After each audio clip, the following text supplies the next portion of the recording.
یہ بہت بڑا جملہ ہے، بہت بڑی بات۔ ایک کام کس طرح سے جب اتنی پابندی ہے کہ مدینے میں اگر کوئی راستہ بندی ہے کہ مدینے میں اگر کوئی راستہ چلتے ہوئے آپ کے پاس رک کے سلام کرے، احوال پرسی کرے کہ علی بن حسین کیا حال ہے، احوال پرسی کرے کہ علی بن حسین کیا حال ہے، کیا کیفیت ہے، اگر صرف اتنا حال ہے کیا کیفیت ہے، اگر صرف اتنا پوچھ لے تو مدینے کا گورنر بلا کر اس کی تفتیش کرتا تھا۔ اس سے گھنٹوں پوچھ تاچھ ہوتی تھی، پوچھا جاتا تھا کہ حسین ابن علی کا بیٹا علی ایمانہ طرز عمل تھا، یہ آپ کی حکمت طرز عمل تھا، یہ آپ کی حکمت عملی تھی، یہ آپ کی امامت کا انداز تھا، کہ حکمت عملی تھی، یہ آپ کی امامت کا انداز تھا، کہ یہ آپ کی ہدایت کا انداز تھا کہ غلام خریدتے اور 1 سال مسلسل ان غلاموں کو اپنے ہمراہ رکھتے اور پورا سال امام اپنے عمل سے، کردار سے، سیرت سے، اور پورا سال امام اپنے عمل سے، کردار سے، سیرت سے، روش و رفتار سے، تک کہ آپ بھی شب قدر میں مختلف کام انجام دیتے ہیں۔ کوئی غسل سے شب قدر کے اعمال کا آغاز کرتا ہے، کوئی نماز سے شب قدر کے اعمال کا آغاز کرتا ہے، کوئی تلاوت سے، کوئی صدقہ دے کر، کوئی تسبیح سے، کوئی کسی اور ذریعے سے۔ لیکن سنیں امام علی زین العابدین شب قدر کیا انداز ہے، تمام غلاموں کو، تمام کنیزوں کو اپنے بڑے حجرے میں جمع کرتے، اور جب سب اکٹھے ہو جاتے تو حضرت اپنے رجسٹر کھڑے ہو جاتے اور غلاموں کو، کنیزوں کو رخصت کرتے ہوئے ایک بڑا تشت جس میں سونے کے، چاندی کے سکوں کی تھیلیاں ہوتی، ہر غلام کو رخصت کرتے ہوئے ایک ایک تھیلی عنایت فرماتے اور یہ جملہ کہتے کہ جاؤ اب دوبارہ کسی انسان کی غلامی اختیار نہ کرنا، اپنی باوقار معزز زندگی کا آغاز کرو۔ تمام غلاموں کو، تمام کنیزوں کو اس طرح سے رخصت کرنے کے بعد جب سب چلے جاتے اور اب کوئی نہ رہتا تو حضرت حجرے کے دروازے کو بند کرتے اور اب امام سجاد علی زین العابدین جائے نماز پر تشریف لاتے، ہاتھ اٹھا کر اس جملے سے اپنی مناجات شب قدر کا آغاز کرتے، اس جملے سے اپنی شب قدر کی مناجات کا آغاز کرتے۔ پروردگار دیکھ، میں نے بندہ ہوتے ہوئے اپنے سارے غلاموں کو معاف کر دیا، کیا تو اللہ ہوتے ہوئے اپنے سے ایک غلام کو معاف نہیں فرمائے گا؟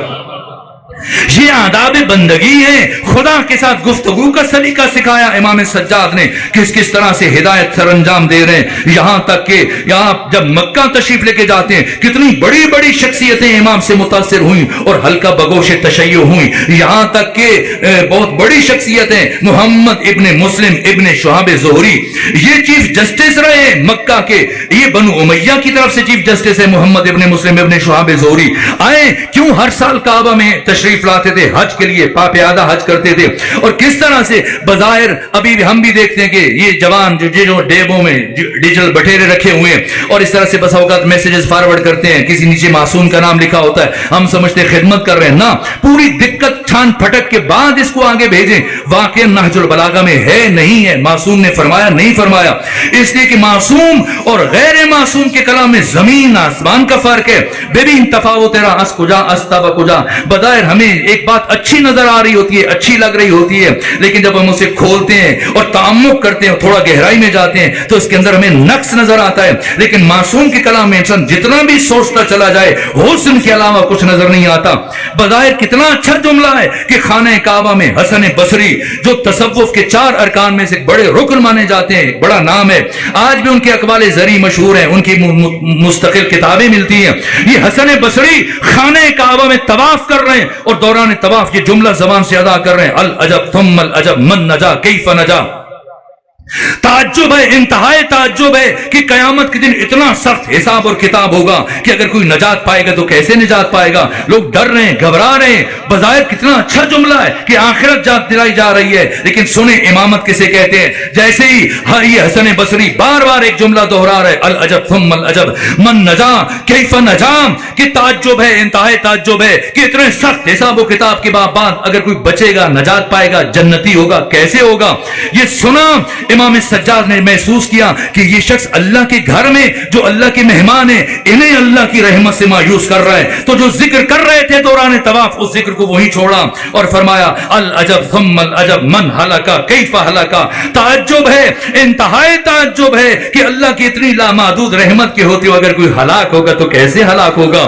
لوگوں کے چہروں پر پھر سے امید جاری ہو گئی ہے۔ یہ امام سجاد ہے، یہاں تک کہ